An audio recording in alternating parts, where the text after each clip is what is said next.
সেদিন থেকে সেই ভুল শোধরানোর প্রক্রিয়াও শুরু হয়ে যাবে। আপনি বুঝে যাবেন নিজের ভুল কিভাবে শোধরাতে হয়। তাই মনে রাখবেন, নিজেকে শ্রেষ্ঠ করে তোলার জন্য নিজের ভুল স্বীকার করা অত্যন্ত প্রয়োজনীয়। এই জীবনে শান্তি আনার জন্য ঈশ্বরকে মেনে নেওয়া অত্যন্ত প্রয়োজনীয়। সবসময় নিজের গুণ এবং নিজের দোষ মনে রাখবেন। আজীবন সুখী থাকবেন। রাধা রাধা।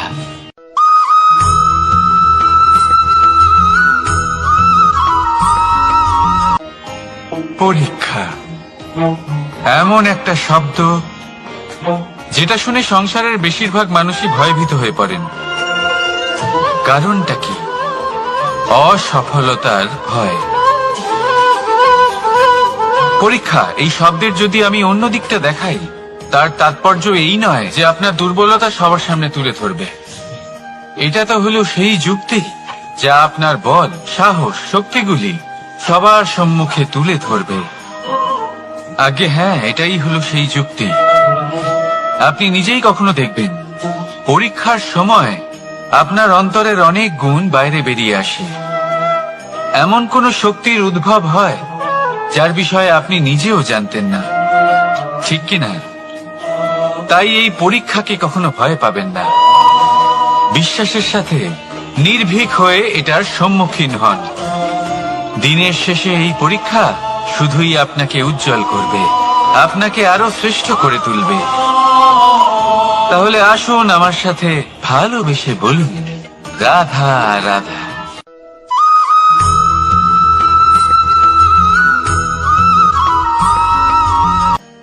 আজ আমি আপনাকে এমন এক গল্প শোনাবো যা আমার নন্দ বাবা আমাকে শুনিয়েছিলেন যখন আমি ছোট ছিলাম।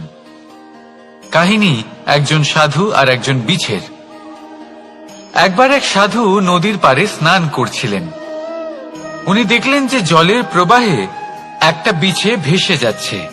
তার প্রাণ বাঁচানোর জন্য উনি তাকে তুলে নদীর পাড়ে রাখার চেষ্টা করলেন, কিন্তু যেই সেই বিছেকে উনি হাতে তুললেন, সেই বিছে ওনাকে কামড়ে দিল। সাধু আবার চেষ্টা করলেন, সেই বিছেকে হাতে নেওয়াতে সে আবার তাকে কামড়ে দিল। আরো একবার চেষ্টা করাতে ওনার শিষ্য ওনাকে জিজ্ঞেস করল, এ আপনি কি করছেন গুরুদেব? এসব কি হচ্ছে? আপনি তারই প্রাণ বাঁচানোর চেষ্টা করছেন যে আপনাকে কামড়ে দিচ্ছে। গুরুদেব উত্তর দিলেন যে ও বিছে হয়েই নিজের কর্ম করছে, নিজের প্রবৃত্তি, নিজের ব্যবহার বদলাচ্ছে না। তাহলে আমি সাধু হয়ে তা কেন বদলাবো? এর তাৎপর্য হলো সরল, যে সংসারে কিছু মানুষ আছেন যারা হয়তো খারাপ, দুষ্ট প্রকৃতির, আর হয়তো তারা কখনোই বদলাবেন না, কখনোই কোনো পরিবর্তন আসবে না। কিন্তু তার মানে এই নয় যে আমরা আমাদের কর্ম করা ছেড়ে দিই, আমরা আমাদের প্রচেষ্টা ছেড়ে দেব। আগে না, আমাদের তো করতেই হবে, কারণ ইতিহাস সাক্ষী আছে যে এই চেষ্টা এই সংসারের ধারাকেও বদলে দিতে পারে। তাহলে আপনিও আসুন আর আমার সাথে ভালোবেসে বলুন, রাধা রাধা।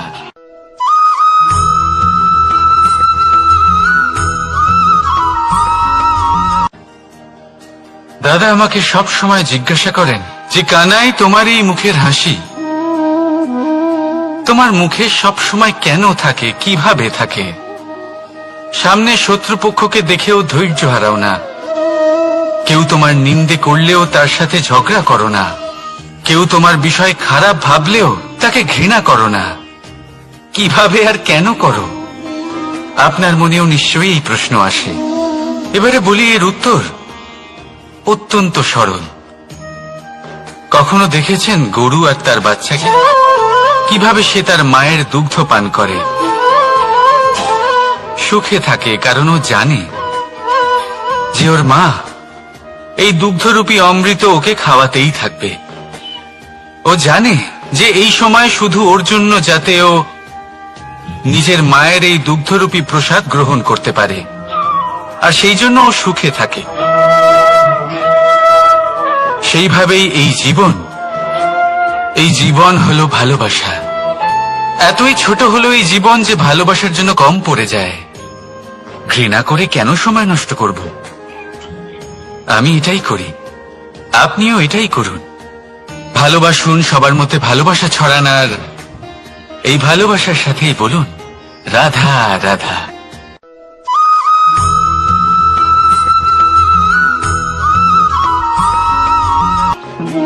মানুষ জীবনে সবসময় শিখরে পৌঁছতে চায়, অনেক উঁচুতে উঠতে চায়, আর তার জন্য তারা কি না করে, পরিকল্পনা করে, ষড়যন্ত্র করে, প্রার্থনা করতে থাকে, আবার কারোর কাছে সাহায্যও চায়। কিন্তু এত কিছু করা সত্ত্বেও অনেক সময় মানুষ শিখরে পৌঁছতে পারে না।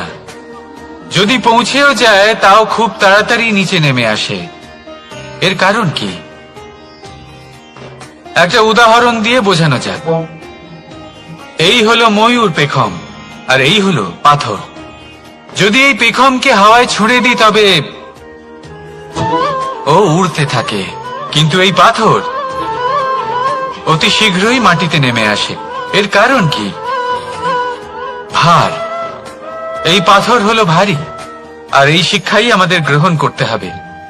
ঠিক এইভাবেই যদি আমাদের মন দ্বন্দ্ব আর অহংকার দ্বারা পরিপূর্ণ হয়ে থাকে, তাহলে তা কখনোই শিখরে পৌঁছবে না। পৌঁছে গেলেও খুব শীঘ্রই মাটিতে নেমে আসবে। তাই এই মনকে হালকা করতে শিখুন, অহংকারকে, এই হিংসাকে ত্যাগ করুন। তারপর উঁচুতে উড়ে তো দেখুন কত উঁচুতে উড়তে পারবেন আপনি। আসুন আমার সাথে ভালোবেসে বলুন রাধা রাধা।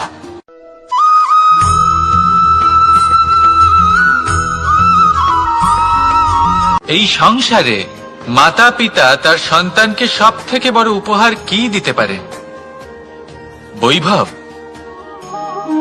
সুযোগ সুবিধা, বাড়ি, নাকি আশেপাশের পরিবেশ? এই সংসারে মাতা পিতা তার সন্তানকে সব থেকে বড় উপহার শিক্ষা দিতে পারেন, কিন্তু তার জন্য সময়ের প্রয়োজন হয়। এবার এই সময় অত্যন্ত অদ্ভুত। সময়ের ধারণা সবার রয়েছে। কখনো কখনো কিছু কঠিন সময় বরদানের মতো আমাদের সম্মুখে আসে। এরকম কোন সমস্যার কথা যদি আমি বলি, যেমন যুদ্ধ, মহামারী, মহা অসুখ, এরকম সময় আমাদের কাছে যথেষ্ট সময় থাকে। এই সময় আমরা চিন্তা করি, ভয়ভীত হই, কে জানে কত সম্পত্তির ক্ষয়ক্ষতি হবে। এবার এই সময় কিভাবে কাটিয়ে ওঠা যায়? অশুভ চিন্তা তার মনের মধ্যে বাসা বাঁধে। সে বুঝতে পারে না সে কি করবে। আমি বলবো চিন্তা ত্যাগ করুন, এই ভয়কে ত্যাগ করুন। আর মনে রাখুন একটা গুরুত্বপূর্ণ কথা, যে ঈশ্বর আপনাকে বরদান দিয়েছেন যাতে আপনি নিজের কর্তব্য পূর্ণ করতে পারেন। কর্তব্য, নিজের পরিবারকে সময় দেওয়া, নিজের সন্তানকে শিক্ষা দেওয়া। তাদের সাথে বসুন, কথাবার্তা বলুন, আলোচনা করুন। কিছু কথা তারা বলবে, কিছু আপনি বলবেন, কিছু আপনি শিখবেন, কিছু তারা শিখবে। তাদের সাথে খেলা করুন, তাদের সাথে পূর্বপুরুষের গল্প করুন। এইসব করলে তাতে না শুধু তাদের ভবিষ্যৎ উজ্জ্বল হবে, বরং আপনিও সন্তুষ্টি পাবেন। ভয়ভীত হবেন না।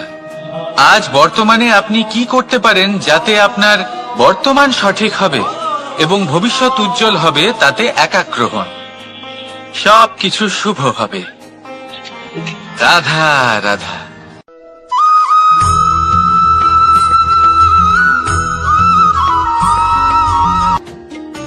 মানুষ এক অত্যন্ত বিচিত্র প্রাণী। পরিকল্পনা করে, ষড়যন্ত্র করে, প্রচেষ্টা করে, কাউকে পরাজিত করার চেষ্টাও করে। সাপকে একটা দড়ি মনে করে হাতে চেপে ধরার চেষ্টা করে, কিন্তু একটা কথা বুঝতেই পারে না, সময়ের এই সাপ, এটা হাতে চেপে ধরাই যায় না। আর আপনি যা করবেন তা আবার ফিরে আসবে আপনারই সামনে। দেখুন, এতে কিছুই যায় আসে না যে আপনি কুম্ভকারের পুত্র নাকি কৃষ্ণের পুত্র। যদি আপনি অনুচিত কর্ম করেন তাহলে আপনার সাথেও অনুচিতই হবে। অশুভ কর্ম করলে আপনার সাথেও অশুভই হবে। কুরু বংশ অত্যন্ত মহান বংশ ছিল। এই কুরু বংশ কি হলো তার সাথে? একটা গোটা বংশ বয়ে গেল, কারণ ওনাদের উদ্দেশ্য অশুভ ছিল। অন্যদিকে 5 জন বনবাসী পাণ্ডব মহাভারত বিজয়ী হলেন, কারণ তাদের উদ্দেশ্য শুভ ছিল। তাই মনে রাখবেন, শুভ অগ্নি প্রজ্বলিত করবেন, শুভ তাপ সঞ্চার হবে। অশুভ অগ্নি প্রজ্বলিত করবেন, নরকেই জ্বলতে হবে। তাহলে আসুন আর আমার সাথে ভালোবেসে বলুন, রাধা রাধা।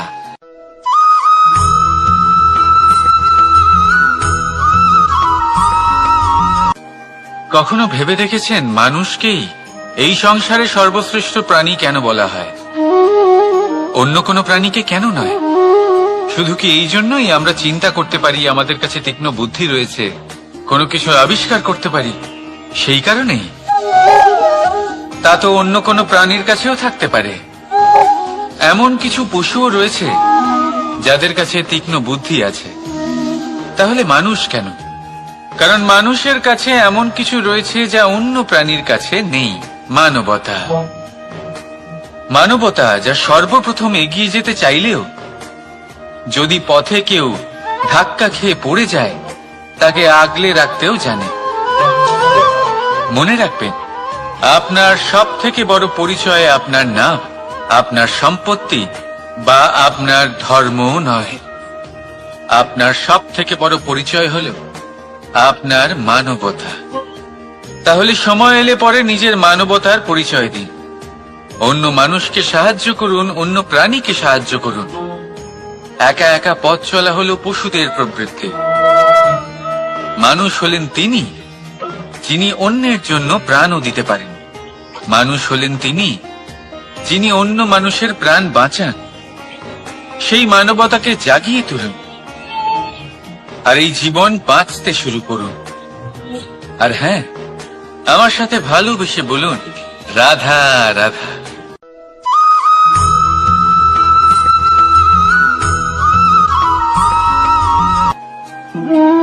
মানুষ জীবনে সবসময় সুখ পেতে চান, কিন্তু এই সুখ, এটা আসলে কি? এই সুখের আসল রূপ কি? আমি বলি, সুখের আসলে 2টি রূপ হয়, বাহ্যিক সুখ, আত্মিক সুখ। আর এটা ঠিক তেমনই হয় যেরকম আমাদের শরীরের সাথে জড়িত ছায়া আর আমাদের শরীরের মধ্যে বসবাসকারী আত্মার।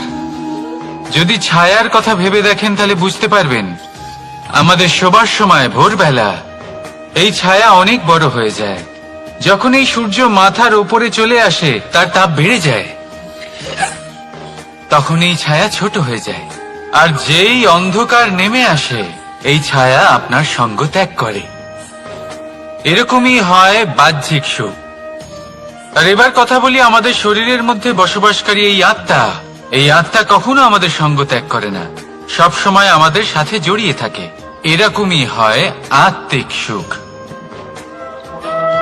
যা সব সময় আমাদের সাথে থাকে। আত্মিক সুখ কারোর সেবা করে, আত্মিক সুখ কাউকে সাহায্য করে, আত্মিক সুখ প্রেম বোধের, যা কখনো আমাদের সঙ্গ ত্যাগ করে না। সেখানে বাহ্যিক সুখ, যতক্ষণ আপনি সম্পন্ন, কিছু মানুষ এবং সুবিধার সাথে আছে, এই বাহ্যিক সুখ আপনার সাথে থাকবে। সম্পন্নতা চলে গেলে, মানুষজন চলে গেলে, সুখ সুবিধা চলে গেলে, বাহ্যিক সুখও চলে যায়।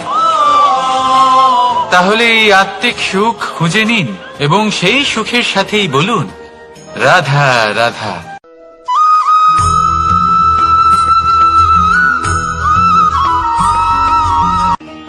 আত্মীয় স্বজন কারা হন? তারাই যারা সুখে দুঃখে পাশে থাকেন, তারা যারা বিপদের সময় আপনার পাশে এসে দাঁড়ান।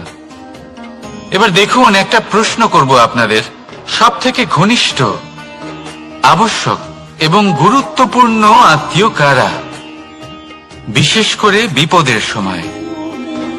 কেউ বলবেন মাতা, কেউ বলবেন পিতা, কেউ বলবেন ভাই বোন, ইত্যাদি ইত্যাদি।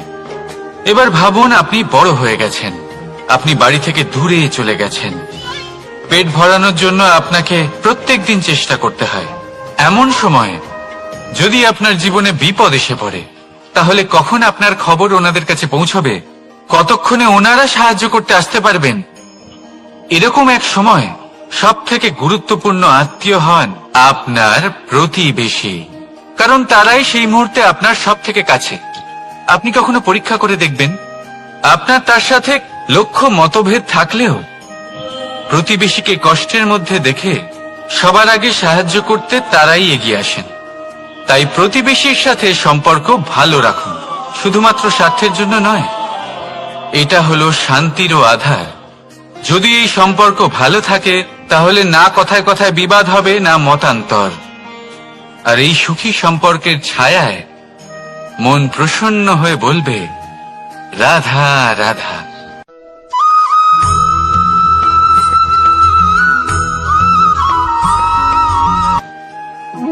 আপনি কখনো কোনো সাধারণ পাখি দেখেছেন, যেমন বাবুই? সে কি করে? সে কোনো গাছের ডালে নিজের বাসা বানায়। এবার সেইখানে বাসা বানানো সহজ ব্যাপার, কারণ সামগ্রী আশেপাশেই পাওয়া যায়। কিন্তু সমস্যা হলো আক্রমণ। কোনো সাপ বা অন্য কোনো পশু ওর বাসাতে ওর সন্তানদের উপর না আক্রমণ করে বসে, এই ভয়ে তার সব সময় থাকে। আর এটা সব থেকে কঠিন ব্যাপার এদের জন্য, নিজের বাসায় নিজের সন্তানদের সুরক্ষা। আর বাজ পাখি, যদি আমরা বাজের কথা বলি তাহলে তারা কি করে? বাজ পাখি কোনো উঁচু পাহাড়ের শিখরে, কোনো পাথরের খাঁজে নিজের বাসা তৈরি করে। এবার ওখানে বাসা বানানো একেবারেই সহজ ব্যাপার নয়, কারণ সামগ্রী আশেপাশে পাওয়া যায় না, দূর থেকে নিয়ে আসতে হয়। কিন্তু সেইখানে আক্রমণের ভয়ও কখনোই থাকে না। এইভাবে উচিত রূপে ও নিজের বাসা রক্ষা করতে পারে, নিজের সন্তানদের রক্ষা করতে পারে। এর সারমর্ম হলো এটাই, যদি সমস্যা বড় হয় তাহলে সমাধানও উচ্চমানের হওয়া উচিত। একটা বাজ পাখির মতো ভাবা আরম্ভ করে দিন। জীবনে যে কোনো সমস্যা ছোট মনে হবে। রাধা রাধা।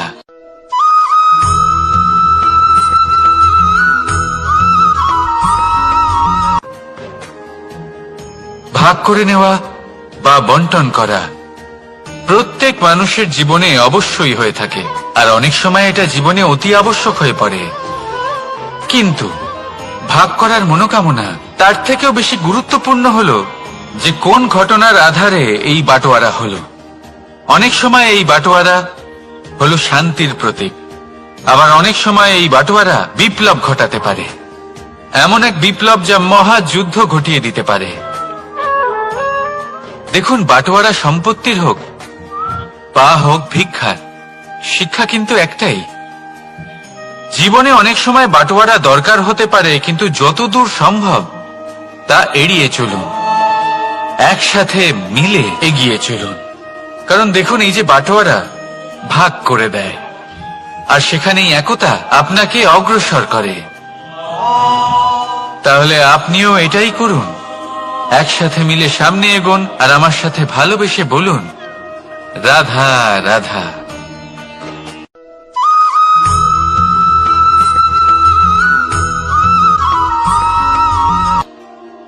জীবনে এমন কিছু কাজ রয়েছে যা আপনাকে একাই করতে হয়, আর এমন কিছু কাজ রয়েছে যা আপনাকে একসাথে মিলে করতে হয়, একজোট হয়ে, সঙ্গবদ্ধ হয়ে। এবার সঙ্গবদ্ধ বলতে কি বোঝাতে চাইছি? আমি তাদের কথা বলছি না যারা বাস্তবিকভাবে একে অপরের সাথে কাজ করেন। আমি তাদের কথা বলছি যারা একে অপরের থেকে দূরে থেকেও একে অপরকে বিশ্বাস করেন। আমি আগেও বলেছিলাম, সমস্ত বিশ্বের আশা বিশ্বাসেই বসবাস করে, তাই না? তাই যেখানে সমস্ত বিশ্ব আছে, সমস্ত সংসার আছে, সেইখানেই বিশ্বাস রয়েছে। তাই আপনার আশেপাশে এমন দল সঙ্গবদ্ধ করুন যাদের আপনার উপর বিশ্বাস আছে আর যাদেরকে আপনি বিশ্বাস করতে পারেন। তাহলে আসুন আর আমার সাথে ভালোবেসে বলুন, রাধা রাধা।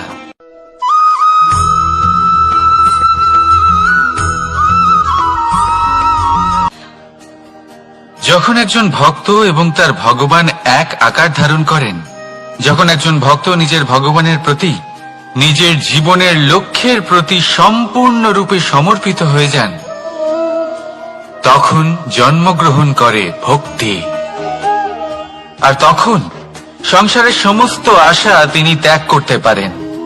সমস্ত আশা শেষ হতে পারে, কিন্তু মানুষের সঙ্গ ভক্তি কখনো ত্যাগ করে না।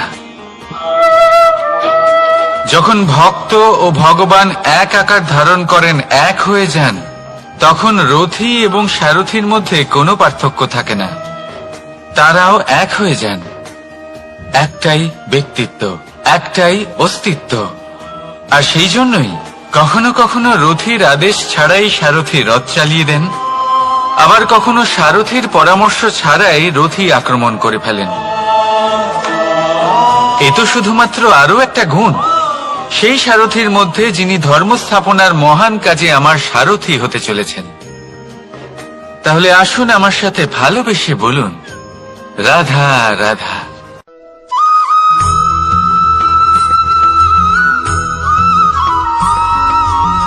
আমরা যে মানুষকে চাই, যাকে আমরা ভালোবাসি, তাকে একটা উপহার অবশ্যই দিতে চাই। এমন এক উপহার যা ওনার ভালো লাগবে, যা শ্রেষ্ঠ হবে, অতি প্রিয় হবে, বহুমূল্য হবে, বা বলতে পারেন মূল্যবান হবে। তাই আমরা কি করি? আমরা বাজারে যাই, তার জন্য স্বর্ণ, আভূষণ, হিরে, মুক্তো এইসব নিয়ে আসি। কিন্তু এটাই কি সর্বশ্রেষ্ঠ উপহার? কখনোই না। সর্বশ্রেষ্ঠ উপহার হলো স্বাধীনতা, তাকে নিজের মনের মতো বাঁচার স্বাধীনতা। যদি আপনি কাউকে স্বাধীনতা না দিতে পারেন, তাহলে সে কোথাও না কোথাও বন্দী হয়ে যায়, তার বিকাশ কোথাও না কোথাও আটকে যায়। কিন্তু যদি আপনি কাউকে স্বাধীনতা দিতে পারেন, তাহলে আপনি দেখবেন ও সমস্ত সংসারকে, এই জীবনকে নিজের দৃষ্টিভঙ্গি দিয়ে দেখবে, বুঝবে যে কোনটা হলো উচিত আর কোনটা হলো অনুচিত। আর এটাই হলো সর্বশ্রেষ্ঠ। আর এবার যদি কাউকে স্বাধীনতার মাধ্যমে এত বড় একটা শক্তি দিতে পারেন, তাহলে আপনি আমাকে বলুন, এর থেকে বড় উপহার আর কি হতে পারে? আসুন আর আমার সাথে ভালোবেসে বলুন, রাধা রাধা।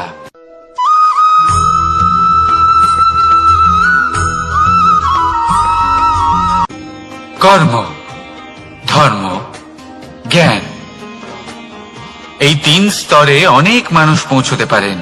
অনেকে এই পরীক্ষা দিয়ে তাতে উত্তীর্ণ হয়ে যেতে পারেন, কিন্তু শিখরে পৌঁছে শাসন তিনিই করতে পারেন যার কাছে এই চতুর্থ গুণটিও থাকে, সমর্পণ। অত্যন্ত গুরুত্বপূর্ণ একটা গুণ এটা। এই সমর্পণ আসলে অত্যন্ত গুরুত্বপূর্ণ। পূর্ণ সমর্পণ দরকার নিজের লক্ষ্যের প্রতি, সমর্পণ নিজের কর্তব্যের প্রতি, সমর্পণ নিজের আত্মার থেকে নির্গত স্বরের প্রতি, সমর্পণ নিজের রথীর প্রতি, অর্থাৎ আমার প্রতি। এবার এই পরীক্ষায় অত্যন্ত কঠিন এক বাঁক আসতে চলেছে, যেখানে সারথীকে সমর্পণের নিরিখে পরীক্ষা করা হবে। আর তাতে উত্তীর্ণ হওয়ার পরেই তার হাতে ধর্ম স্থাপনের রথের রাশ তুলে দেওয়া হবে। দেখা যাক কি হয়। ততক্ষণ আপনি প্রসন্ন থাকুন আর আমার সাথে ভালোবেসে বলুন, রাধা রাধা।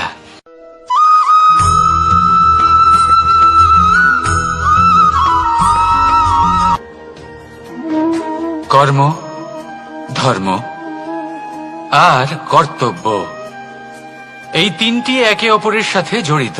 আর অনেক সময় এই তিনটি পালন করতে করতে আমাদের সেই ব্যক্তির সামনে গিয়ে দাঁড়াতে হয়, তার বিরুদ্ধেই যেতে হয়, যাকে আমরা সব থেকে বেশি ভালোবাসি।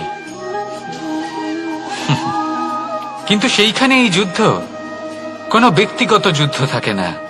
এ হলো কর্ম, ধর্ম আর কর্তব্যের যুদ্ধ। এটা সরল নয়, অত্যন্ত কঠিন হয় তার সম্মুখীন হওয়া যাকে আমরা সব থেকে বেশি সম্মান করি। কিন্তু আমাদের তো আমাদের ধর্মের পথে চলতেই হবে, কারণ আমরা কর্মবদ্ধ, কর্তব্যবদ্ধ, আর এটাই করা উচিত।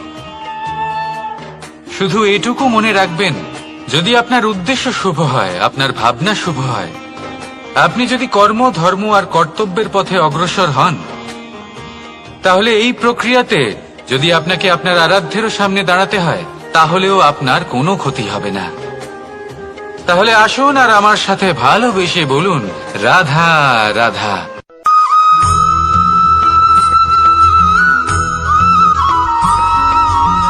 ভয়ের সাথে আমরা সবাই পরিচিত, কষ্টও আমরা সবাই পেয়েছি। কখনো কখনো আমরা অসুস্থ হয়ে পড়ি, আর এমন সময় হলে মাতার মমতা, কখনো বাবার স্নেহ, কখনো বন্ধুদের পাশে থাকার অনুভূতি আমাদের রোগ নিরাময়ে সাহায্য করে। কখনো যদি আমরা নিরাশ হয়ে পড়ি, তখন যদি আমাদের কোনো আপনজন আমাদের দুটো ভালো কথা বলে, তখন আমাদের মনোবল বেড়ে যায়।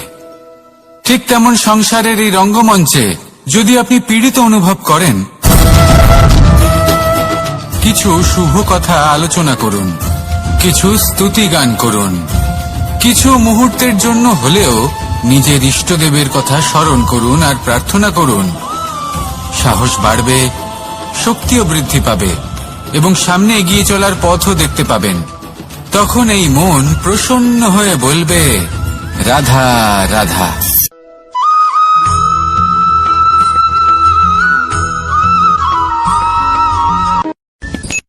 সূর্যের তাপ এতটাই প্রখর হয়, তা সমস্ত বনস্পতিকে শুষ্ক করে দেয়।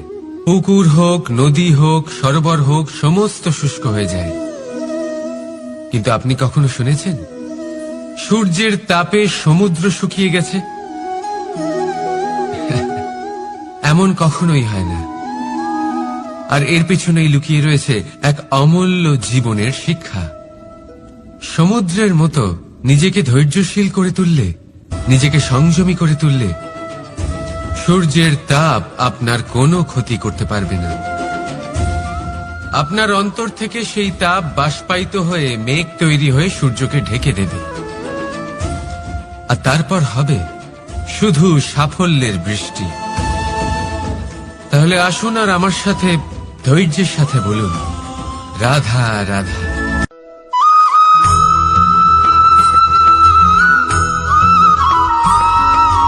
মানুষের জীবনে দুই ধরনের আবেগ থাকে যা চিরকাল তার সাথে বসবাস করে। প্রথম, স্বপ্ন। দ্বিতীয়, অজুহাত। মানুষ হাজার হাজার স্বপ্ন দেখতে পারে। আমাকে এই কাজ করতে হবে, আমাকে ওখানে ঘুরতে যেতে হবে, আমার জীবনে এই অসম্ভব কাজ বাস্তবায়িত করে দেখাতে হবে, আদি ইত্যাদি।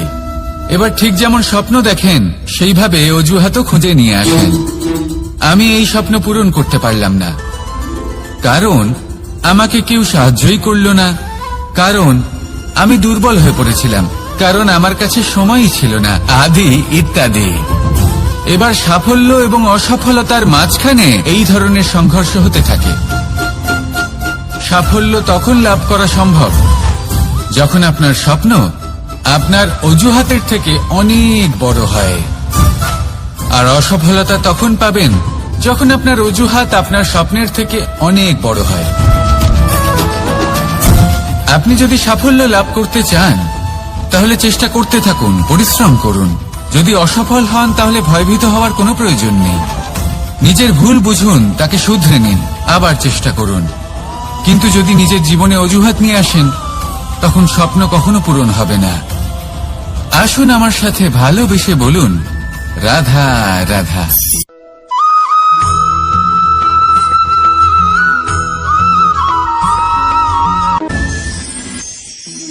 মানুষ অসুস্থ কেন হন?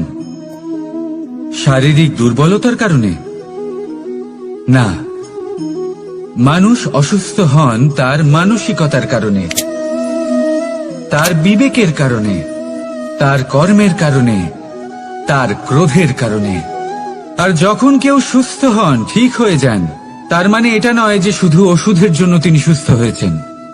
না, এটা কারোর তার প্রতি প্রেমের প্রভাব, বিশ্বাসের প্রভাব, সম্বলের প্রভাব। শুধুমাত্র ওষুধ দিয়ে কিছুই হয় না।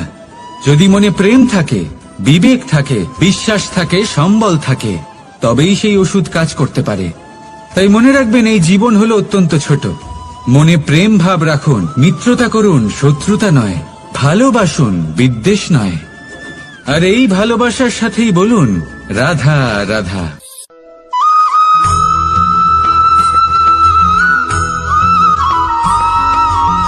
জীবন কিসের উপর নির্ভরশীল? ধনের ওপর, বৈভবের ওপর, নিঃশ্বাসের ওপর? না, এই জীবন নির্ভরশীল বিশ্বাসের ওপর। বিশ্বাস নিজের ওপর, বিশ্বাস আমাদের আপনজনের ওপর। কিন্তু যখন এই বিশ্বাস ভেঙে যায় তখন মানুষের মনও ভেঙে যায়, আর তারপর সে অন্য কিছু করতেই পারে না। তখন কি করা যেতে পারে? 3টে কাজ আছে যা আপনি করতে পারেন। প্রথম, ভালোবাসা। যাকে আপনি ভালোবাসেন, যারা আপনাকে ভালোবাসে, ভুল যারই হোক না কেন, তার কাছে ক্ষমা চাইতে কখনোই সংকোচ বোধ করবেন না। দ্বিতীয় হলো বিশ্বাস। যারা আপনাকে ভালোবাসেন, আপনাকে বিশ্বাস করেন, তাদের বিশ্বাস কখনো ভাঙবেন না। তৃতীয় হলো আশা। যারা আপনাকে ভালোবাসেন, আপনাকে বিশ্বাস করেন, তাদের আশা আপনার সাথে জড়িত। তাদের থেকে কখনো কিচ্ছু লুকোবেন না। এই 3টে কাজ করুন, আর এই জীবন সুপ্রসন্ন হয়ে বলবে রাধা রাধা।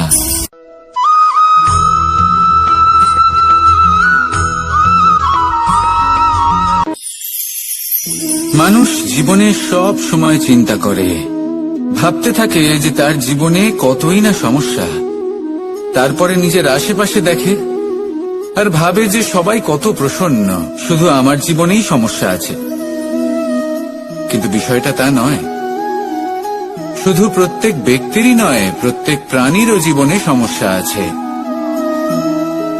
এবার মানুষ একটা পাখিকে দেখে এটাই ভাবে যে এদের জীবন কতটা সহজ। কোন দেশেরই সীমারেখা এদের ওপর লাগু হয় না। কোথায় থাকবে সেই নিয়েও কোনো ভাবনা নেই। কত শান্তির জীবন এদের। তারপর সে একটা পিঁপড়েকে দেখে আর এটা ভাবে কি অসাধারণ, এদের তো সারা জীবনই মাটির উপরেই অতিবাহিত হয়, খাবারটাও মাটিতেই পেয়ে যায়। কি শান্তির জীবন এদের। কিন্তু যখন কোনো ঝড় আসে তখন সবার আগে সেই পাখির বাসাটাই ঝড়ে ভেঙে যায়। এই পাখি যে শাখাতেই গিয়ে বসে পড়ুক, তাদের উপর সবসময় সংকট থাকে যে ওপর থেকে কোনো বড় পাখি এসে তাদের উপর প্রহার না করে, তারা নিজেদের প্রাণ না হারায়। আর যদি কথা বলি পিঁপড়েকে নিয়ে, এদের উপর সবসময় সংকট থাকে যে কোনোভাবে বাতাস বা জল এদের ভাসিয়ে না নিয়ে যায়, কোনো প্রাণী ওকে পা দিয়ে পিষে না দেয়, এই পিঁপড়ে পিষ্ট হয়ে না মারা যায়। দেখুন, সমস্যা প্রত্যেকের জীবনে রয়েছে, আর এই সমস্যা আসতেই থাকবে। এর অর্থ এটা নয় যে এই সমস্যার সম্মুখীন হওয়া যায় না, এর সমাধানও সম্ভব নয়। প্রত্যেক সমস্যার সমাধান অবশ্যই আছে, শুধু শান্ত মনে সেটা খুঁজে বের করতে হবে। তাহলে সেটাই করুন, প্রত্যেক সমস্যার সমাধান করতে থাকুন। যত সমাধান করবেন জীবন আনন্দময় হয়ে উঠবে। যদি সমাধান না করেন তাহলে আজীবন দুঃখই পেতে থাকবেন। আসুন আমার সাথে ভালোবেসে বলুন রাধা রাধা।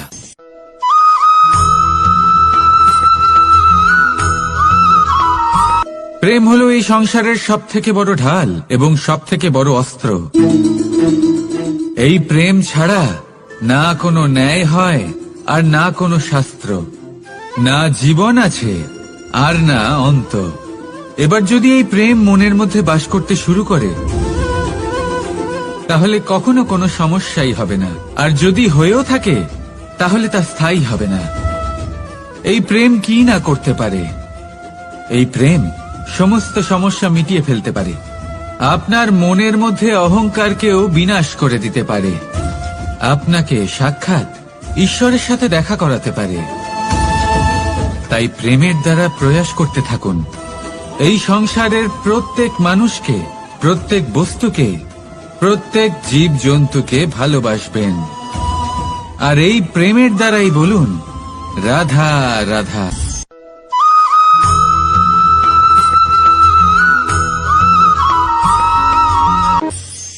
মানুষ এক অত্যন্ত বিচিত্র প্রাণী। পরিকল্পনা করে, ষড়যন্ত্র করে, প্রচেষ্টা করে, কাউকে পরাজিত করার চেষ্টাও করে। সাপকে একটা দড়ি মনে করে হাতে চেপে ধরার চেষ্টা করে, কিন্তু একটা কথা বুঝতেই পারে না, সময়ের এই সাপ এটা হাতে চেপে ধরাই যায় না। আর আপনি যা করবেন তা আবার ফিরে আসবে আপনারই সামনে। দেখুন, এতে কিছুই যায় আসে না যে আপনি কুম্ভকারের পুত্র নাকি কৃষ্ণের পুত্র। যদি আপনি অনুচিত কর্ম করেন তাহলে আপনার সাথেও অনুচিতই হবে, অশুভ কর্ম করলে আপনার সাথেও অশুভই হবে। কুরু বংশ অত্যন্ত মহান বংশ ছিল এই কুরু বংশ। কি হলো তার সাথে? একটা গোটা বংশ বয়ে গেল, কারণ ওনাদের উদ্দেশ্য অশুভ ছিল। অন্যদিকে 5 জন বনবাসী পাণ্ডব মহাভারত বিজয়ী হলেন, কারণ তাদের উদ্দেশ্য শুভ ছিল। তাই মনে রাখবেন, শুভ অগ্নি প্রজ্বলিত করবেন, শুভ তাপ সঞ্চার হবে। অশুভ অগ্নি প্রজ্বলিত করবেন, নরকেই জ্বলতে হবে। তাহলে আসুন আর আমার সাথে ভালোবেসে বলুন, রাধা রাধা।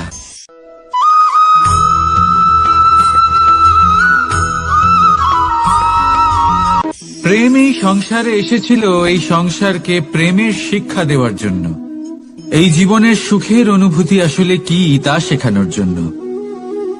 কিন্তু যদি সত্যি কথা বলি, তো আমি নিজেই প্রতিদিন প্রেমের নতুন নতুন স্বরূপ দেখতে পাই। প্রেমের একটা নতুন অনুভূতি প্রত্যেক নতুন দিনে। আর তার কারণ হলো এই প্রেম অনন্ত, এ হলো দৈব। প্রেম হলো এই সংসারের সবথেকে বড় ঢাল এবং সবথেকে বড় অস্ত্র।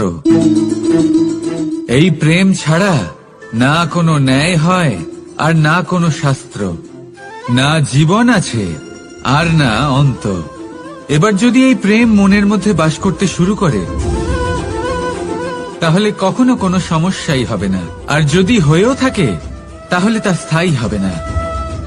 এই প্রেম কি না করতে পারে? এই প্রেম সমস্ত সমস্যা মিটিয়ে ফেলতে পারে। আপনার মনের মধ্যে অহংকারকেও বিনাশ করে দিতে পারে। আপনাকে সাক্ষাৎ ঈশ্বরের সাথে দেখা করাতে পারে। তাই প্রেমের দ্বারা প্রয়াস করতে থাকুন। এই সংসারের প্রত্যেক মানুষকে, প্রত্যেক বস্তুকে, প্রত্যেক জীব জন্তুকে ভালোবাসবেন। আর এই প্রেমের দ্বারাই বলুন, রাধা রাধা।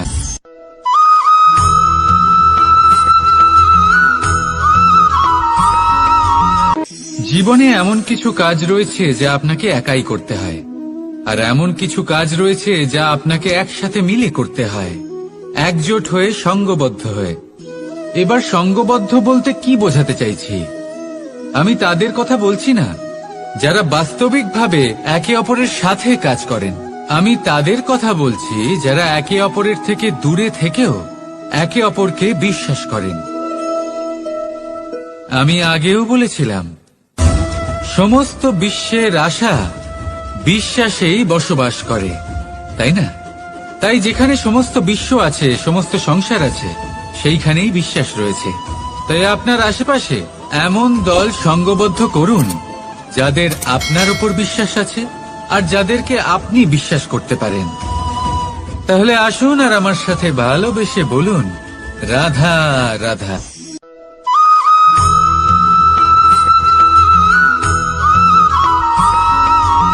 আমরা যে মানুষকে চাই, যাকে আমরা ভালোবাসি, তাকে একটা উপহার অবশ্যই দিতে চাই। এমন এক উপহার যা ওনার ভালো লাগবে, যা শ্রেষ্ঠ হবে, অতি প্রিয় হবে, বহুমূল্য হবে, বা বলতে পারেন মূল্যবান হবে। তাই আমরা কি করি? আমরা বাজারে যাই, তার জন্য স্বর্ণ, আভূষণ, হিরে, মুক্ত এইসব নিয়ে আসি। কিন্তু এটাই কি সর্বশ্রেষ্ঠ উপহার? কখনোই নয়। সর্বশ্রেষ্ঠ উপহার হল স্বাধীনতা, তাকে নিজের মনের মতো বাঁচার স্বাধীনতা। যদি আপনি কাউকে স্বাধীনতা না দিতে পারেন, তাহলে সে কোথাও না কোথাও বন্দী হয়ে যায়, তার বিকাশ কোথাও না কোথাও আটকে যায়। কিন্তু যদি আপনি কাউকে স্বাধীনতা দিতে পারেন, তাহলে আপনি দেখবেন ও সমস্ত সংসারকে এই জীবনকে নিজের দৃষ্টিভঙ্গি দিয়ে দেখবে, বুঝবে যে কোনটা হলো উচিত আর কোনটা হলো অনুচিত, আর এটাই হলো সর্বশ্রেষ্ঠ।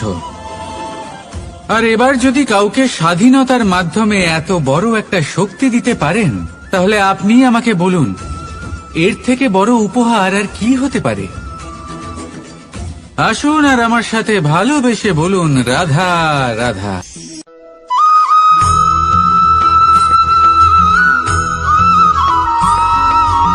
পিতা আর পুত্রের সম্পর্ক অত্যন্ত মধুর হয়ে থাকে। পিতা স্বপ্ন দেখেন, তাকে পূর্ণ করার সকল সম্ভাব্য চেষ্টা করেন, কিন্তু তাও অনেক সময় ওনার স্বপ্ন অপূর্ণ থেকে যায়।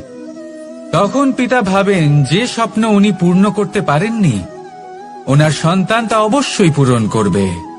যে স্থানে উনি কখনো পৌঁছতে পারেননি, সেই স্থানে ওনার পুত্র অবশ্যই পৌঁছবে। পিতা নিজের সন্তানের ভবিষ্যৎ নিয়ে সেই স্বপ্ন দেখেন, আর যখন সেই সন্তান সামনে এগোতে থাকে তখন তার দুঃখ হয় না, বরং গর্ব হয়। ওনার ভালো লাগে এটা দেখে যে ওনার সন্তান অনেক উন্নতি করছে। কিন্তু যখন সন্তান নিজের অভিভাবকের শক্তি দেখে, তার যশ দেখে হিংসা করতে থাকে, সমস্যা সেইখানেই শুরু হয়। সেই জন্য সকল সন্তানকে এটা মনে রাখতে হবে, দেখুন পুত্র হবার সুবাদে এক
আমরা যখনই কোনো যাত্রায় যাব বলে মনে করি, তখনই আমরা প্রস্তুত থাকি আসন্ন বিপদের জন্য বা সংকটের জন্য।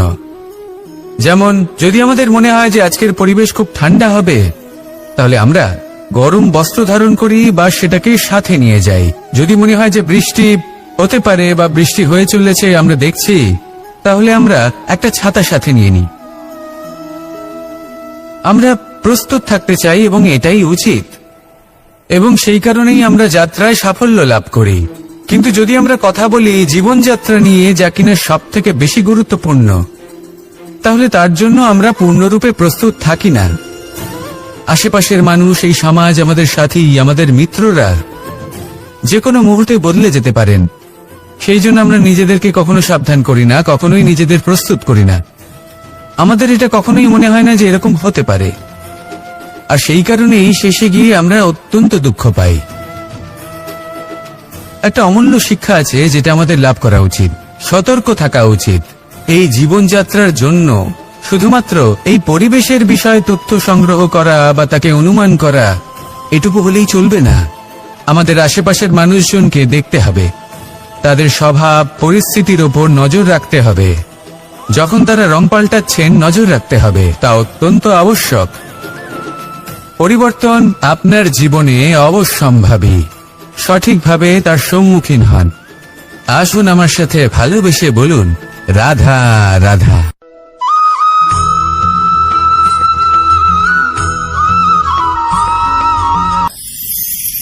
ঈশ্বর আসলে কে? সংসারের বেশিরভাগ মানুষের কাছে ঈশ্বর হলেন এই সংসারের রচয়িতা, পালনকর্তা। কারোর কাছে উনি জ্ঞাতা, কারোর কাছে উনি হলেন আস্থার প্রতীক, আবার কারোর জন্য শুধুমাত্র অন্ধ বিশ্বাস। কিন্তু এই ঈশ্বর কি কোনো শরীর, নাকি একটা বোধ, নাকি শুধুই শ্রদ্ধা? ঈশ্বর হলেন তিনি যিনি হলেন আপনার ইষ্ট। সেই জন্যই তো গুরু, মাতা, পিতা এনাদেরও ঈশ্বরই বলা হয়েছে। যাদেরকে আমরা ঈশ্বর বলে মনে করি, যারা আমাদের ইষ্ট, তারা আমাদের একটি পথ দেখান, একটি দিকে চালিত করেন। সেই পথে চলে আপনি শুভ কর্ম করতে পারেন। আর যখন কোনো ব্যক্তি তার ঈশ্বরের আদেশ পালন করেন, তখন সে নিজে থেকেই শুভ পথে অগ্রসর হয়ে যান। বেশ কয়েকজন মানুষ ঈশ্বরের ওপর আস্থা রাখেন এবং ভাবেন যে অনুচিত কোনো কাজ করা উচিত নয়, ঈশ্বর দেখছেন।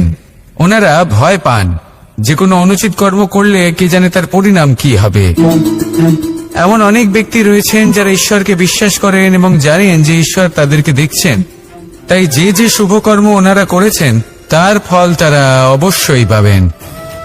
এবার আপনি ভয় পেয়ে ঈশ্বরকে বিশ্বাস করবেন, নাকি বিশ্বাসের দ্বারা ঈশ্বরকে বিশ্বাস করবেন, সেই সিদ্ধান্ত আপনারই। কিন্তু হ্যাঁ, যদি আপনার মনে ঈশ্বরের জন্য কোনো স্থান থাকে, যদি আপনার কোনো ইষ্ট থাকেন, যদি আপনি কাউকে ঈশ্বর মনে করেন, যার প্রত্যেক আদেশ আপনি পালন করে থাকেন, তাহলে বলি ঈশ্বর কখনো আপনাকে অনুচিত পথে চালিত করবেন না। আসুন আমার সাথে ভালোবেসে বলুন, রাধা রাধা।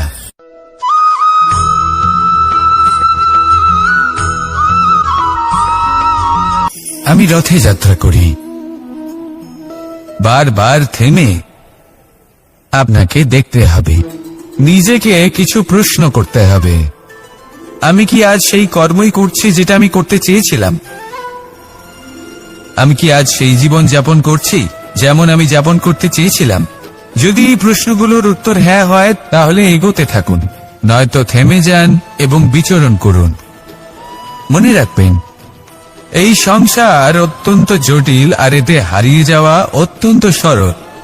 সেই জন্য নিজে থেকে বারবার থামা এবং জীবন চিন্তন করা অত্যন্ত আবশ্যক। তাহলে সেটাই করুন, আর আমার সাথে ভালোবেসে বলুন, রাধা রাধা।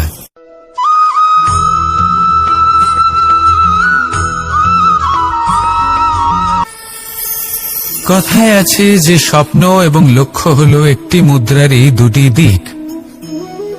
যতক্ষণ না স্বপ্ন দেখছেন, ততক্ষণ বুঝবেন কি করে আপনার লক্ষ্য কি? স্বপ্ন দেখে যদি নিজের লক্ষ্য বুঝতে পারেন, সেটা পেতে চান, তবেই সেটা লাভ করতে পারবেন। কিন্তু স্বপ্ন এবং লক্ষ্য, এই দুইয়ের মধ্যে একটা ভারসাম্য রয়েছে যেটা বজায় রাখা প্রয়োজনীয়। একে আমরা বলে থাকি পরিশ্রম। দেখুন, যদি আপনি স্বপ্ন দেখতে চান, তাহলে পরিশ্রম ত্যাগ করে নিদ্রা লাভ প্রয়োজন। কিন্তু যদি আপনি লক্ষ্য লাভ করতে চান, তাহলে আপনাকে নিদ্রা ত্যাগ করে পরিশ্রম করতে হবে। তাই আলস্য ত্যাগ করুন এবং সিদ্ধান্ত নিন যে আপনি কি চান। আপনার জীবনের এই তুলাদণ্ডে স্বপ্নের পাল্লা ভারী হওয়া প্রয়োজন নাকি লক্ষ্যের? আমার মতে এই দুইয়ের মধ্যে যদি ভারসাম্য বজায় রাখেন, তবে পথ নিজে থেকেই সামনে আসবে। শুধু সেই পথে অগ্রসর হতে থাকুন এবং আমার সাথে ভালোবেসে বলুন, রাধা রাধা।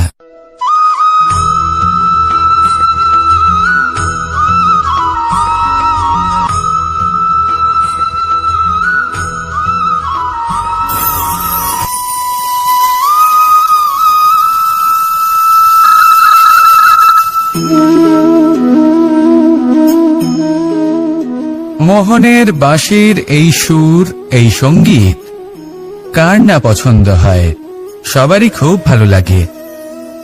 এবার এই সুর আসে কোথা থেকে? কেউ বলবেন কৃষ্ণের হৃদয় থেকে।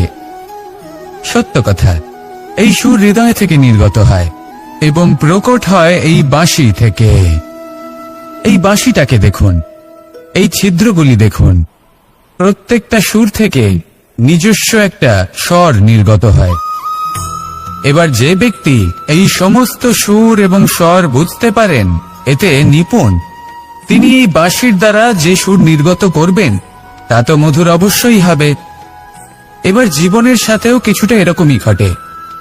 জীবনের কিছু নীতি থাকে, অর্থ, কুটুম্ব এবং আধ্যাত্মিক।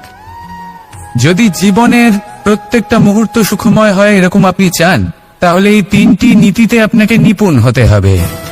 কোনো একটি বিশেষ নীতির প্রতি যদি আপনি বেশি ঝুঁকে পড়েন, তাহলে বাকি দুই নীতি থেকে যা সুখ লাভ করা সম্ভব তা পারবেন না।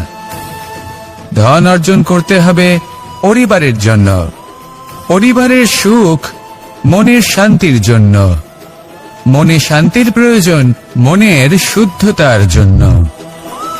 যখন এই মন শুদ্ধ হবে, জীবন শুদ্ধ হবে, পবিত্র হবে, সুন্দর হবে এবং ভালোবেসে বলবে, রাধা রাধা।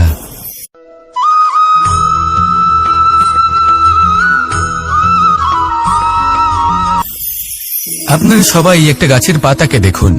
যতক্ষণ পর্যন্ত ও গাছের সাথে, মানে গাছের ডালের সাথে জুড়ে থাকে, সে সবুজ থাকে, বাতাসের সাথে সে নড়তে থাকে। যতক্ষণ পর্যন্ত ও সূর্য থেকে পাওয়া রশ্মির শক্তি গাছে পৌঁছে দেয়, ততক্ষণ ও ডালের সাথে যুক্ত থাকে।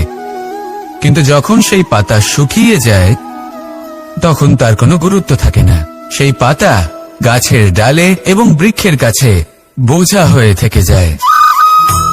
এবং এমন এক সময় আসে যখন সেই ডালটি শুকনো সেই পাতাকে পরিত্যাগ করে।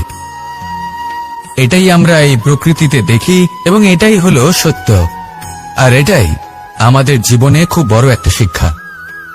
যদি আপনিও নিজের জীবনে নিজের আপনজনদের কাছে বোঝা স্বরূপ হয়ে দাঁড়ান, তাহলে তারা আপনাকে যতই ভালোবাসুক না কেন, ওনারা যদি নাও চান, তাহলেও এমন এক দিন আসবে যখন আপনার আপনজন আপনাকে পরিত্যাগ করবে।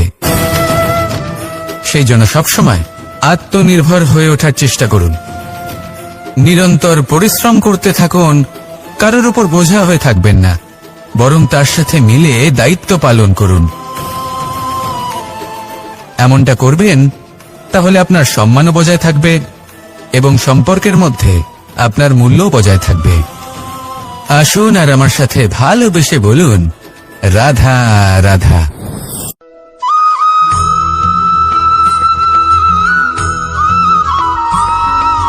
এই শুকনো পাতাটিকে দেখুন, নিষ্প্রাণ হয়ে পড়েছে।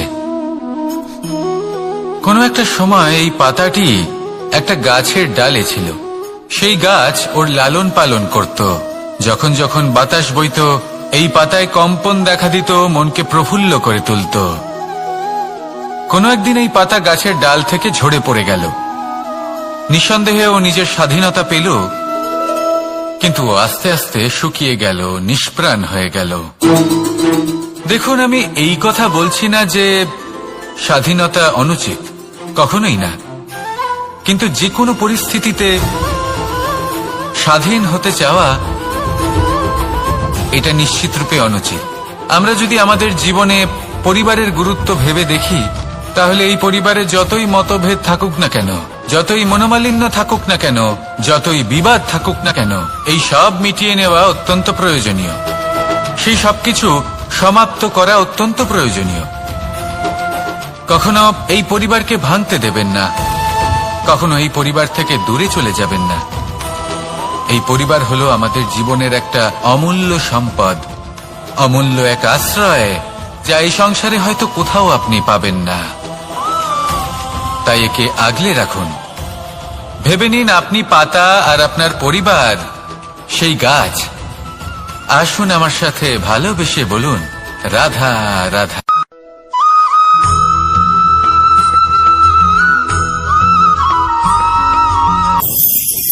প্রেম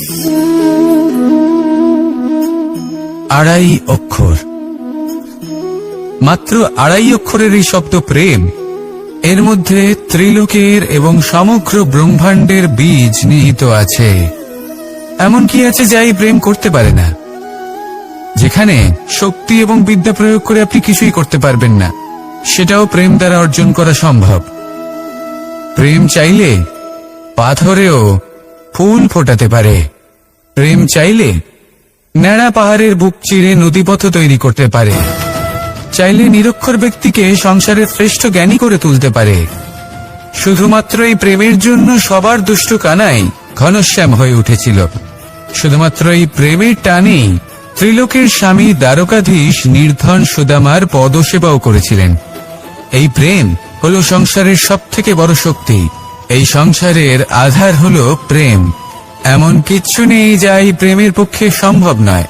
যেখানে বিদ্যা এবং শক্তি সাহায্য করতে পারে না, সেখানে এই প্রেম আপনাকে জয়ী করে দিতে পারে। তাহলে আসুন আর আমার সাথে ভালোবেসে বলুন, রাধা রাধা।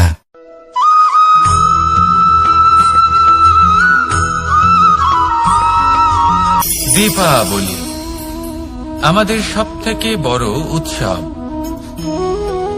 শ্রীরাম রাবণকে পরাস্ত করে 14 বছরের বনবাস কাটিয়ে আবার অযোধ্যায় ফিরে এলেন অমাবস্যার রাত্রে। অযোধ্যায় সবাই খুব প্রসন্ন ছিলেন, খুবই উৎসাহিত ছিলেন। অযোধ্যায় সহস্র প্রদীপ প্রজ্বলিত করা হয়েছিল এই উৎসবে। একে আমরা দীপাবলি বলে থাকি। এবার এই বিষয়ে আমরা সকলে জানি। আপনি কি এটা জানেন যে শ্রীরাম বাস্তবে অমাবস্যার এক রাত আগেই অযোধ্যায় পৌঁছে গেছিলেন? সবার সামনে অমাবস্যার রাতে এসেছিলেন। এর কারণ কি? শ্রীরাম প্রমাণ করতে চেয়েছিলেন যে যে কোনো সময়, দিন হোক বা রাত, শুভ বা অশুভ হয় না। শুভ অশুভ কিছু থাকলে তা হলো মানুষের চিন্তা, তার ভাবনা, তার নির্বাচন আর তার কর্ম।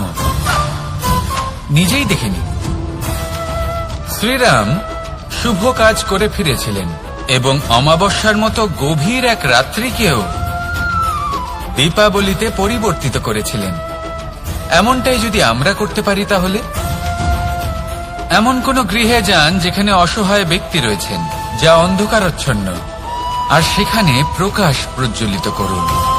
প্রকাশ সহায়তার, প্রেরণার, আশার। যদি এমন কিছু আমরা করতে পারি, তাহলে তাকে প্রকৃত অর্থে দীপাবলি বলা যেতে পারে। তাহলে নিজের পরিবারের সাথে দীপাবলি পালন করুন। আপনাদের শুভেচ্ছা জানাই। আসুন আর আমার সাথে ভালোবেসে বলুন, রাধা রাধা।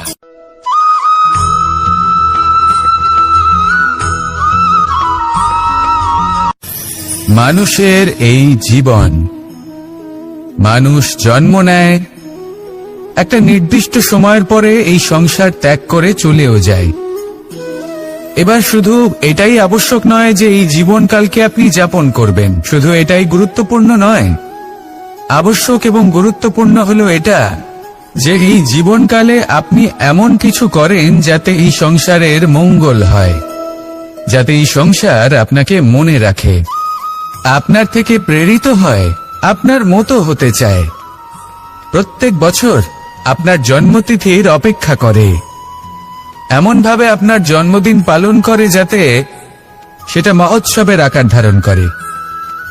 এবার এই জন্মদিন এমনি এমনি মহোৎসবে পরিণত হয় না। তখন হয় না যখন কোনো ব্যক্তি রাজার রূপে বা কোনো গোয়ালার রূপে জন্মগ্রহণ করে। তখন পরিণত হয় যখন একজন মানুষ জন্মগ্রহণের পরে এই সংসারকে কোনো শিক্ষা দিয়ে যান।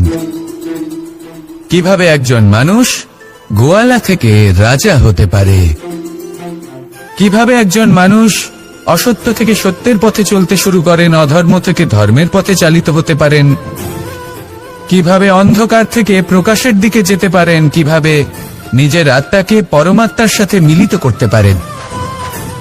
তা সে রামনবমী হোক বা জন্মাষ্টমী হোক, তাদের জীবনের সাথে জড়িত প্রত্যেক মুহূর্ত একটা পরবের আকার ধারণ করে। তাহলে আপনিও এইভাবে নিজের জীবন যাপন করতে থাকুন। এই সংসারে শুধু ভালোবাসা বিতরণ করুন, কিছুটা এমন ভাবে বিতরণ করুন যাতে আপনি এই সংসার থেকে চলে যাওয়ার পরেও এই সংসারে আপনি শুধুই ভালোবাসা বিতরণ করতে পারেন। যদি আপনি এরকম করেন, সংসারকে প্রেরণা দেন, তাহলে আপনার জীবনও রাধা কৃষ্ণের প্রেমের মতোই অলৌকিক এবং দৈব হয়ে উঠবে। আসুন আর আমার সাথে ভালোবেসে বলুন, রাধা রাধা।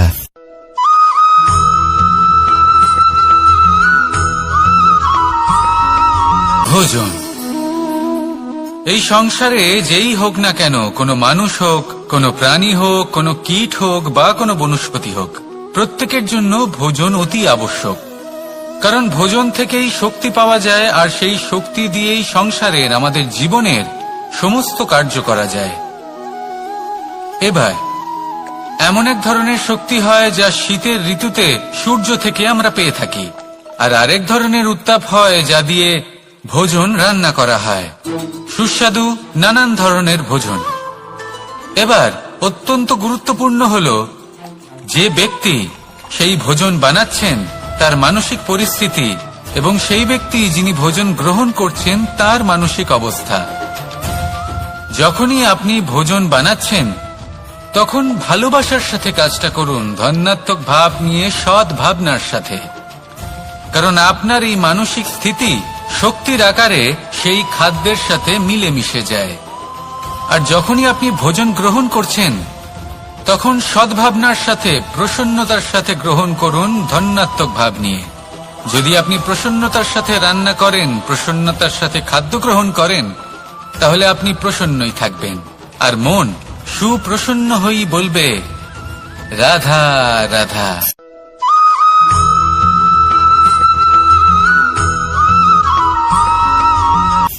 কথায় আছে সংসারে নাকি সকল রোগের ওষুধ আছে।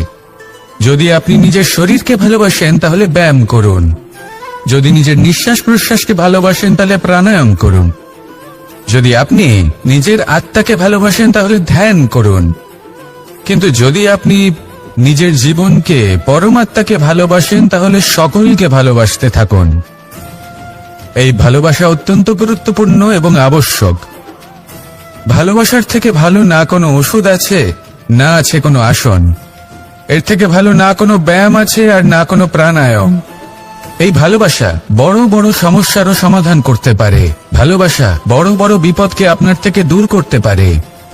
এই ভালোবাসাই আপনাকে জীবনে বাঁচতে শেখায়, কারণ ভালোবাসাই হলো জীবনের আসল সত্য। তাহলে আসুন আর আমার সাথে ভালোবেসে বলুন, রাধা রাধা।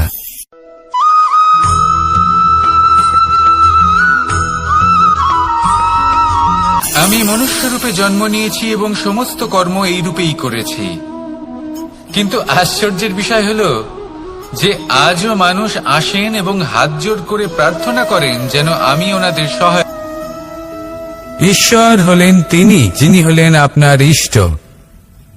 সেই জন্যই তো গুরু, মাতা, পিতা এনাদেরও ঈশ্বরই বলা হয়েছে। যাদেরকে আমরা ঈশ্বর বলে মনে করি, যারা আমাদের ইষ্ট, তারা আমাদের একটি পথ দেখান, একটি দিকে চালিত করেন। সেই পথে চলে আপনি শুভ কর্ম করতে পারেন। আর যখন কোনো ব্যক্তি তার ঈশ্বরের আদেশ পালন করেন তখন সে নিজে থেকেই শুভ পথে অগ্রসর হয়ে যান।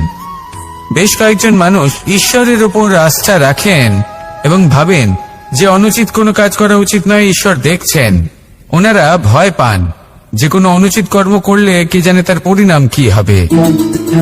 এমন অনেক ব্যক্তি রয়েছেন যারা ঈশ্বরকে বিশ্বাস করেন এবং জানেন যে ঈশ্বর তাদেরকে দেখছেন, তাই যে যে শুভকর্ম ওনারা করেছেন তার ফল তারা অবশ্যই পাবেন। এবার আপনি ভয় পেয়ে ঈশ্বরকে বিশ্বাস করবেন নাকি বিশ্বাসের দ্বারা ঈশ্বরকে বিশ্বাস করবেন, সেই সিদ্ধান্ত আপনারই। কিন্তু হ্যাঁ, যদি আপনার মনে ঈশ্বরের জন্য কোনো স্থান থাকে, যদি আপনার কোনো ইষ্ট থাকেন, যদি আপনি কাউকে ঈশ্বর মনে করেন, যার প্রত্যেক আদেশ আপনি পালন করে থাকেন, তাহলে বলি ঈশ্বর কখনো আপনাকে অনুচিত পথে চালিত করবেন না। আসুন আমার সাথে ভালোবেসে বলুন, রাধা রাধা।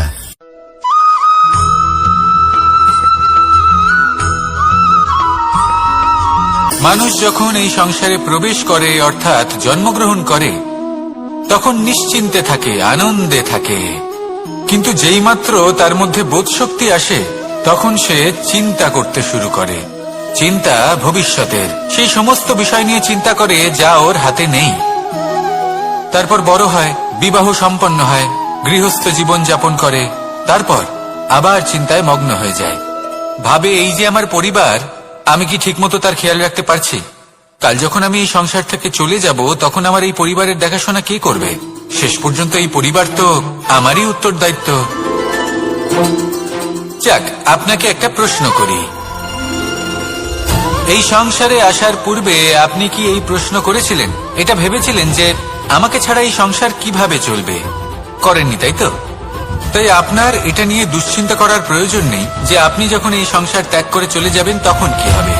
আপনি যখন ছিলেন না তখনও এই সংসার চলছিল, আপনি যখন এই সংসার ত্যাগ করবেন তখনও এই সংসার চলতে থাকবে। যদি কোনো বিষয়ের প্রভাব থাকে, তা হলো আপনার আজকের তথা বর্তমানের কর্ম, অর্থাৎ আজ আপনি কি করছেন, কার জন্য মঙ্গল করছেন, কাকে প্রেরণা দিচ্ছেন, কাকে সাহায্য করছেন, কোন উদাহরণ প্রস্তুত করছেন। আপনি এই সংসারে যে ছবি অঙ্কন করবেন, সংসার সেটাই মনে রাখবে। তাহলে শুধু সৎকর্ম করুন, মঙ্গল করতে থাকুন, আর আমার সাথে ভালোবেসে বলুন, রাধা রাধা।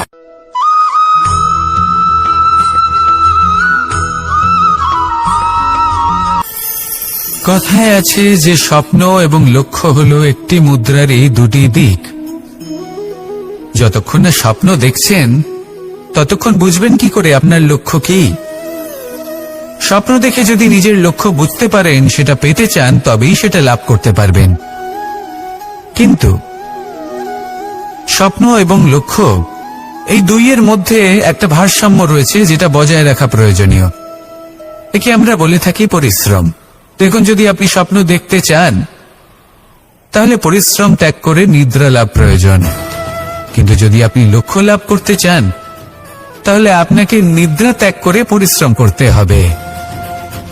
তাই আলস্য ত্যাগ করুন এবং সিদ্ধান্ত নিন যে আপনি কি চান। আপনার জীবনের এই তুলাদণ্ডে স্বপ্নের পাল্লা ভারী হওয়া প্রয়োজন নাকি লক্ষ্যের? আমার মতে এই দুইয়ের মধ্যে যদি ভারসাম্য বজায় রাখেন, তবে পথ নিজে থেকেই সামনে আসবে। শুধু সেই পথে অগ্রসর হতে থাকুন এবং আমার সাথে ভালোবেসে বলুন, রাধা রাধা।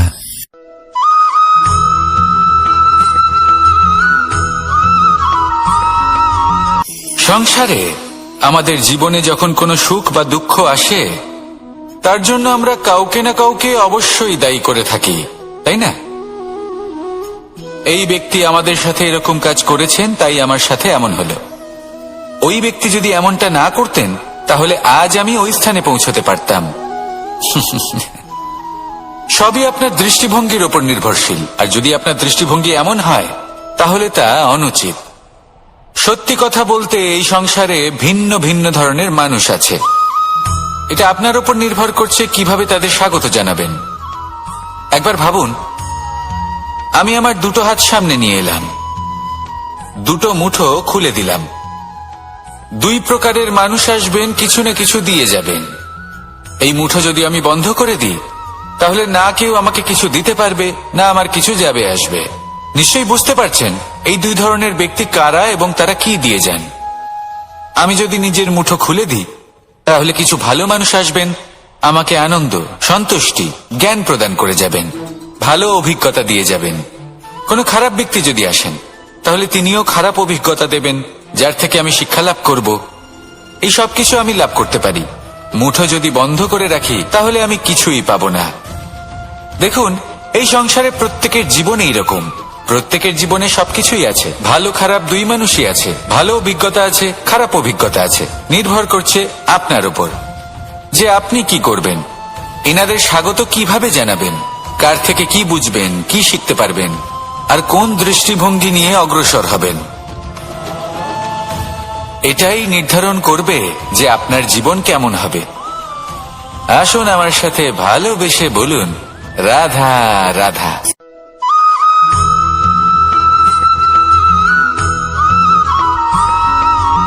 আমরা যখনই কোনো যাত্রায় যাব বলে মনে করি তখনই আমরা প্রস্তুত থাকি আসন্ন বিপদের জন্য বা সংকটের জন্য। যেমন যদি আমাদের মনে হয় যে আজকের পরিবেশ খুব ঠান্ডা হবে, তাহলে আমরা গরম বস্ত্র ধারণ করি বা সেটাকে সাথে নিয়ে যাই।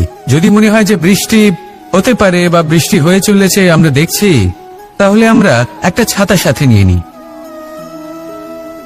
আমরা প্রস্তুত থাকতে চাই এবং এটাই উচিত, এবং সেই কারণেই আমরা যাত্রায় সাফল্য লাভ করি। কিন্তু যদি আমরা কথা বলি জীবনযাত্রা নিয়ে, যা কিনা সব থেকে বেশি গুরুত্বপূর্ণ, তাহলে তার জন্য আমরা পূর্ণরূপে প্রস্তুত থাকি না। আশেপাশের মানুষ, এই সমাজ, আমাদের সাথী, আমাদের মিত্ররা যে কোনো মুহূর্তে বদলে যেতে পারেন। সেই জন্য আমরা নিজেদেরকে কখনো সাবধান করি না, কখনোই নিজেদের প্রস্তুত করি না। আমাদের এটা কখনোই মনে হয় না যে এরকম হতে পারে, আর সেই কারণেই শেষে গিয়ে আমরা অত্যন্ত দুঃখ পাই। একটা অমূল্য শিক্ষা আছে যেটা আমাদের লাভ করা উচিত, সতর্ক থাকা উচিত। এই জীবনযাত্রার জন্য শুধুমাত্র এই পরিবেশের বিষয়ে তথ্য সংগ্রহ করা বা তাকে অনুমান করা এটুকু হলেই চলবে না। আমাদের আশেপাশের মানুষজনকে দেখতে হবে, তাদের স্বভাব পরিস্থিতির ওপর নজর রাখতে হবে। যখন তারা রং পাল্টাচ্ছেন নজর রাখতে হবে, তা অত্যন্ত আবশ্যক।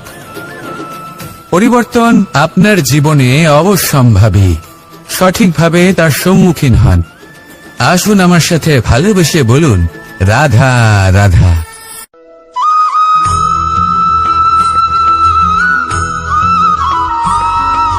জীবনে যখন কোনো ব্যক্তি নিজের লক্ষ্য প্রাপ্তির জন্য নিরন্তর পরিশ্রম করতে থাকেন, চেষ্টা করতে থাকেন, তখন তিনি কষ্ট অনুভব করেন, কখনো শারীরিক কষ্ট, কখনো মানসিক কষ্ট। এবার উনি এটা ভাবতে থাকেন যে আমি কি উচিত করছি নাকি অনুচিত করছি। কারণ অন্যদিকে এমন একজন ব্যক্তিও আছেন যিনি একদমই পরিশ্রম চেষ্টা করছেন না। তিনি মদিরা পান করেন, বিলাসিতায় জীবন কাটান, অলস প্রকৃতির হয়ে ওঠেন, নিদ্রাতে বিলীন হয়ে থাকেন আর ভাবেন যে তিনি সুখ লাভ করছেন। কিন্তু এরকম কেন হয়? কারণ যখন আমরা সৎ পথে থাকি, উচিত পথে চলি, লক্ষ্য প্রাপ্ত করার জন্য চেষ্টা করতে থাকি, তখন আমাদের ভেতরে থাকা নেতিবাচক শক্তি এবং পাপ এই দেহকে ত্যাগ করে দেয়। আর এই অনুভূতিটাই আমাদের দুঃখের অনুভূতি দেয়, কষ্ট দেয়। এবার সেখানে যদি আমরা কুপথে চলি, অনুচিত পথে চলতে থাকি, তাহলে আমাদের ভেতরে থাকা পুণ্য এবং ধনাত্মক শক্তি আমাদের দেহ ত্যাগ করে দেয়। আর এই অনুভূতির কারণেই আমরা সুখ অনুভব করি। কিন্তু কখনো ভাববেন যে এই সুখ বেশি সময় পর্যন্ত থাকে না। সেই জন্য সবসময় মনে রাখবেন, যদি আপনি জানেন যে এটাই আপনার লক্ষ্য, এটাই উচিত পথ, শুভ পথ, তাতে নিরন্তরভাবে এগিয়ে যেতে চেষ্টা করতে থাকুন। এই কষ্ট আপনাকে সুখের পরাকাষ্ঠায় কখন পৌঁছে দেবে তা আপনি জানতেই পারবেন না। আসুন আমার সাথে ভালোবেসে বলুন, রাধা রাধা।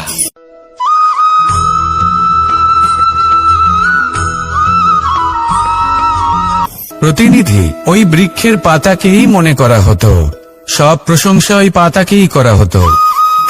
যেখানে চোখের আড়ালে থাকা সেই জল মাটির নিচে থেকে নিঃস্বার্থভাবে নিজের কাজ করে যেত, সেই বৃক্ষকে শক্তি প্রদান করত। কয়েকদিন পরে সেই পাতার অহংকার হতে শুরু করলো। সে ভাবতে শুরু করলো যে আমিই হলাম এই জলের অস্তিত্ব, আমি আছি, সেই কারণেই এই জলের কথা স্মরণ করা হয়। আর কিছুদিন পরে সেই বৃক্ষ সেই জল শোষণ করা বন্ধ করে দিল, এবং সর্বপ্রথম মৃত্যু হলো সেই পাতার। সেই পাতা যা আকাশকে স্পর্শ করছিল তা ঝরে মাটিতে পড়ে গেল, আর প্রত্যেক ব্যক্তি তার ওপর দিয়ে হেঁটে চলে যেত তাকে দেখে, আর কেউ প্রশংসা করত না। সেই জন্য জীবনে কখনো অহংকার করবেন না, বিশেষ করে তাদের কখনো অহংকার প্রদর্শন করবেন না যাদের কারণে আপনি সাফল্য লাভ করেছেন, যারা আপনার জীবনের আধার। চিরকাল তাদের প্রতি কৃতজ্ঞ থাকুন, তাদের সাথে সম্পর্ক বজায় রাখুন, তাদের সাহায্য করুন, আর আমার সাথে ভালোবেসে বলুন, রাধা রাধা।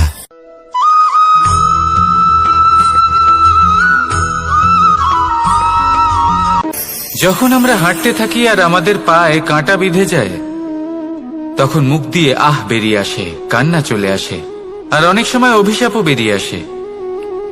কিন্তু আমরা কি কখনো এটা এইভাবে দেখেছি, এইভাবে ভেবেছি যে আমরা যে পথে চলেছি সেই পথে কাঁটা বিঁধেছে, নাকি আমরা সেই পথ নির্বাচন করেছি যাতে শুধুই কাঁটা রয়েছে? নাকি আমরা এভাবে ভেবে দেখেছি যে এই কাঁটা আমাদের কষ্ট দিতে এসেছে, নাকি এটা আমরাই বিছিয়ে রেখেছিলাম? সাবধান থাকা উচিত ছিল, কারণ কাঁটা বিঁধলে যন্ত্রণা হবে, চিৎকার করে ফেলতে পারি, মুখ থেকে অভিশাপও বেরিয়ে আসতে পারে। কিন্তু এই অভিশাপ শুধুমাত্র আমাদের তরফ থেকে অভিশাপ হয়, সামনের ব্যক্তিটির ওপরও নির্ভর করে। এবার সেই ব্যক্তি যদি এমন হয় যে ফুল আর কাঁটা এই দুই সমানভাবে গ্রহণ করতে পারে, তার কাছে অভিশাপও বরদানে পরিণত হয়। শেষ পর্যন্ত ব্যাপারটা আমরা অনেকবার লোকের থেকে এই কথা শুনেছি, জীবনে যখনই ধন অর্জন করবে বাঁচিয়ে রাখবে। কি হয়, কঠিন পরিস্থিতিতে আপনার খারাপ সময় তা আপনার কাজে আসে। কিন্তু এই কথা কি 100% সত্যি? ভাবুন, এই সমস্ত ধন যে আপনি অর্জন করেছেন তা কি আপনাকে সুস্বাস্থ্য দিতে পারবে? এই সমস্ত ধন কি আপনাকে সুখ এনে দিতে পারবে? পারবে না, তাই না? চলুন আমি আপনাকে একটা কথা বলি। পরমেশ্বর, ঈশ্বর, যদি এই ঈশ্বরের ওপর আপনি বিশ্বাস রাখেন, সর্বদাই ভালো কাজ করেন, সবার মধ্যে প্রেম ছড়িয়ে দেন, আর সবার জন্য শুধু ও শুধুমাত্র শুভ কামনা করেন, তাহলে আপনার সাথে কখনো কোনো খারাপ হতে পারে না। তাই সময় বদলান, সময় বদলানোর উপকরণ নয়। আর ভালোবেসে বলুন, রাধা রাধা।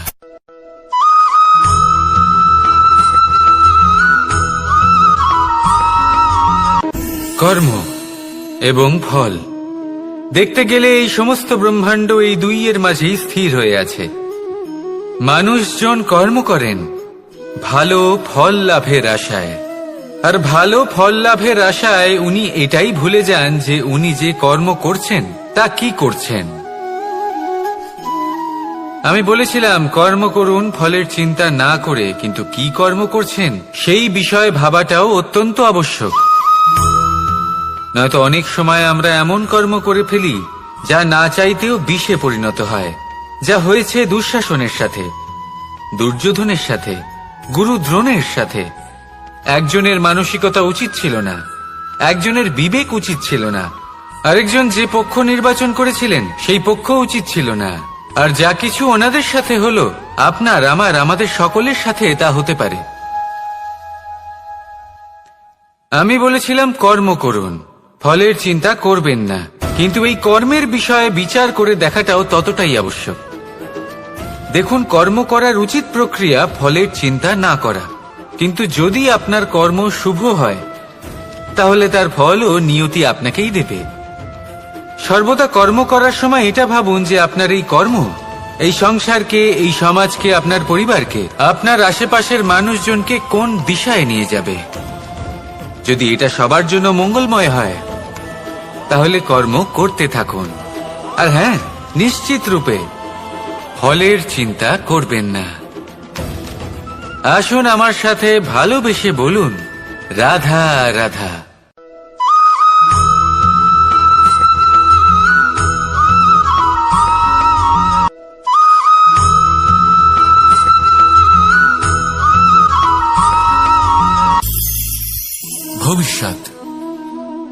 সংসারে এমন কোন ব্যক্তি আছেন যিনি নিজের ভবিষ্যতের বিষয়ে ভাবেন না?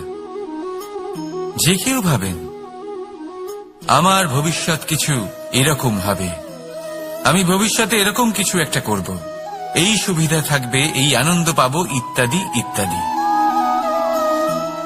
কিন্তু সত্যি বলি, ভবিষ্যতের থেকে বড় ভণ্ড আর কেউ নেই। ভবিষ্যৎ আপনাকে ছেড়ে চলে যাবে, আপনি জানতেও পারবেন না। ভবিষ্যৎ আপনার থেকে আপনার বর্তমান কেড়ে নেবে।